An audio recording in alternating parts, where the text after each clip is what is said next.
Hi, it's Louise here from the Digital PR podcast. We have something new for you this season, not just a new season of podcast episodes, but mini episodes as well.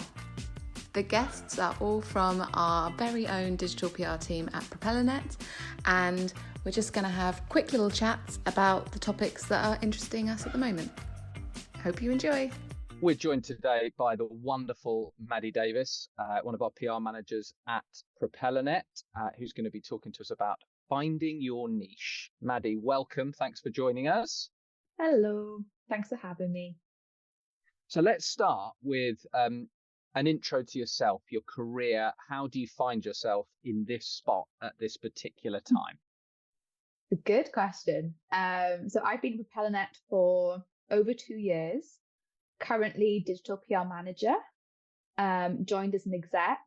Prior to that, I was actually working at a different agency and I fell into that from journalism. So I was working in a variety of different roles, mostly in like lifestyle journalism and then on breaking news desks for a little bit as well. And when I was there, I started getting like really cool campaigns through. That was at the time when like the infographics were kind of rife in digital PR. So that's where I was kind of receiving all the time. But there's so many cool things. And I remember thinking I was the wrong side of the job. And that's kind of how I fell into digital PR. There you go. And it is very much to our benefit, because what a pleasure it is to have you at Propellernet and to be speaking to you today to learn about finding your niche. So let's kick off with hopefully a fairly simple question. But for our listeners' benefit, what do we mean, or what do you mean when we use the word niche in relation to digital PR? How would you summarize it? Yeah, I think it's an interesting one when it comes to a niche in PR, because I think it's a really big misunderstanding that like many small businesses believe that PR is something that they can't do, like it's a service that is just large brands or like kind of the top dogs in their industry. But actually, like that's not really the case. Like if your business, it doesn't have to be one of these big brands that's a household name to everybody or globally renowned. It can be something, any kind of brand from any industry, as long as they use PR effectively. This is how they can really tap into their niche. So I would define a niche in PR as if you're an expert in your sector, no matter how specific that sector is. So whether it's like finance or if you're in real estate, your expertise can actually be the bedrock for an amazing digital PR campaign, story, press office, whatever kind of activity it is that you're doing for your client. So that would be like sharing insights into how world events have impacted your industry. I think we saw a lot of it in lockdown, a lot of like fintech companies in particular saying that they've seen like kind of a boom in the use of their products. I imagine Zoom was one of them, where suddenly everybody was using Zoom. So if your sector's kind of affected by anything that's in the news, and you can tap into that by pushing yourself out there as the spokesperson for that very specific niche. Give us some examples of niche campaigns or stories that you've worked on, like any particular favorites. I'm really intrigued as to how you answer this, actually, because it will remind me of all the wonderful things you've worked on. But yeah, any examples? Yeah, I think I'm quite lucky, as you know, Steve. I work on a variety of clients at Propellernet. I think one of my favorites, though, will always be the Pancake Day reactive story that we did for Rated People. So Rated People are a find a tradesperson platform based in the UK, which, like some clients, if you've got a very niche client, when you say the actual what they do or the kind of the industry they play in, you might think that's very just set in stone of what they do. So you might think it's quite hard to come up with ideas and do PR stories for them. But when you actually nail down like all the things that you can do to talk about tradespeople and home and property and trends and all the aspects of life that you actually need a tradesperson, there's so much more that you can do with it. So we have a lot of fun on Rated People. I think it's fair to say a lot of fun. And yeah, my favorite niche that we've done as a reactive story was around Pancake Day, which I'm sure you remember, because everybody's going crazy about it on our Slack channel. But it was essentially, we went to the plumbing expert and spokesperson at Rated People and just kind of talking about what kind of things people can expect when cooking with flour and oil and Pancake Day, and is there anything that we can talk about around this, and landed on the fact that actually it's a very common thing for people to pour mixture away. So it's a great opportunity to pull on the expertise of plumbers and say the dangers of pouring away pancake mixture, and also how much it could cost to fix the damage that is caused. So that's extremely niche, and something that you could only do with plumbers. Do you know what I mean? Not, you couldn't really pull anybody else in to do that. So I think that would be one of my favorites that I've worked on. Yes, I remember that one well, because I actually remember I was on paternity leave when that story came out, and I actually spotted that just in the news, which shows PR works and it's useful as well, because you're right, that expertise could only come from a plumber. And I was planning on making pancakes, and I remember seeing the story, not knowing that we'd done it, because I was off work, and going, oh, that's the kind of thing I do. I would pour pancake batter away, so I better not do that. And you touched on something else that I just wanted to ask you about, because you sort of talked about how you extracted that information and came up with the idea, because a lot of these niches, these people that have expertise in certain industries, it's the kind of thing we're not going to know about. So is it just a case of being curious, asking as many questions as possible to extract the right kind of info for stories, ideas, or do you go about it in another way? Yeah, I definitely think that's part of it. Is so for most agencies, I imagine we have an onboarding process. We get to know the client, and you get to know the things they want to talk about and the publications they want to get coverage in, which is great. But I think once you've got that, it's very easy to fall into a trap of being like, well, I know the client now, so we know this works. We know they like doing that, so we're going to do that continually because it works. Yeah. But I think it's so important as well to keep asking, well, what other areas can they play into? What other expertise do they have that we haven't even looked at yet? And just constantly trying to find ways that you can position them in these different niches as well. And if they are the expert voice and they can provide expertise, and it's relevant to them, then there's no reason why it won't work, and why it won't be relevant when a journalist sees Rated People plumbers commenting on the dangers of pouring pancake mixture down the drain. So yeah, it's definitely that, and it's a team effort very much. Somebody will spark some idea of talking about Pancake Day, much like you said, thinking about, oh, that's definitely something I would do, is pour pancake mixture down. So we asked people in the PR team, is this something that everybody does, or is this just because somebody did say in the PR team, like, who on earth has some left over? Like, why are you pouring any away? So that was a bit of a red flag. But once you soundboard the idea as well and realize actually this is something that people resonate with, that was another indication, I think, that, okay, this has legs in it, because it works for press as well as consumers who'll be reading it. I was going to ask, why do you think it was so effective, or why do you think tapping into a niche is so effective in that way? Is it because the expertise is so focused? Was it for that one because it was topical? Like, what do you think? Yeah, I think for this one is definitely a few things. First one being, we started pitching this about 4 days before Pancake Day. So I've seen some people talk about this on Twitter as well. If there's like a hook that you're using, how far in advance do you start pitching it? And for some stories, you might be pitching it, like a month ahead of that hook. But for Pancake Day, we had a look on Google search to see when people start searching for like recipes and what to do with pancake mixture.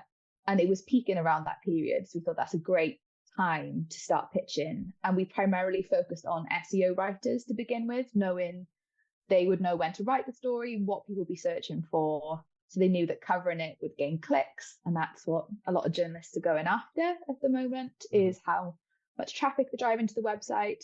So that was definitely a large part. And I think the second part, completely what you said about it being very relevant to journalists, knowing that consumers are doing this. This is something that they would do at home. But also we had the expertise there that were relevant to our client. It wasn't as if we were positioning like an expert in something that had nothing to do with plumbing or the safety of your home. It was extremely relevant. And also, obviously, the cost of living crisis is something you have to deal with quite delicately when you're in PR, and you don't want to be using it for the sake of using it. But the plumber, when we spoke to him, estimated how much it could cost in damages. And that was just in the press release. It wasn't something that we really focused on. But then consumer and personal finance journalists started picking up on that one aspect of the press release as well. So I think because this was in February, when cost of living was definitely one of the most talked about things for the first 2 quarters of the year anyway, I think it gained a lot more traction from that as well. So we had kind of multiple layers to that story, the warning, the expertise, the tips, and the financial aspect to it. And then on top of that, all of the verticals that we could go to with the story. So food press as well, like BBC Good Food was one that picked it up. And then news, like Sky News covered it as well. So a real variety of people that we could outreach this story to. So it's a very good mixture, no pun intended, of things that worked for Pancake Day. You definitely intended that pun. You definitely it's on my did, hand. And I love that. I love that. Yeah, written on your hand as a note. Must get that in. So it's tapping into the right expertise at the right time. But how did you? You mentioned there's a lot of verticals to go to, which is obviously a very clever way of doing it, and benefits us and the client hugely. But like, how did you pitch that in? Like, was it a full on? Because I must admit I genuinely don't know for this one because I don't work on that client. I wasn't working at the time. Was it a full press release? Was it like a just some expert comment with a few stats around it? Like, how did you do it? Yeah, it was not like a full press release like we'd usually do. It was more of an upfront pitch. So I remember the subject line was expert warns, and then like of the dangers of pouring pancake mixture away. And we also then went with the financial subject line as well, which was around pouring pancake mixture down your drain could result in £300 of damages. After that was realising personal finance would be interested in this story. And then we went into rated people plumbing experts have warned and gave the warning, the rough estimation of how much it would cost. And then we listed the tips of what the plumber recommended doing instead of pouring mixture away.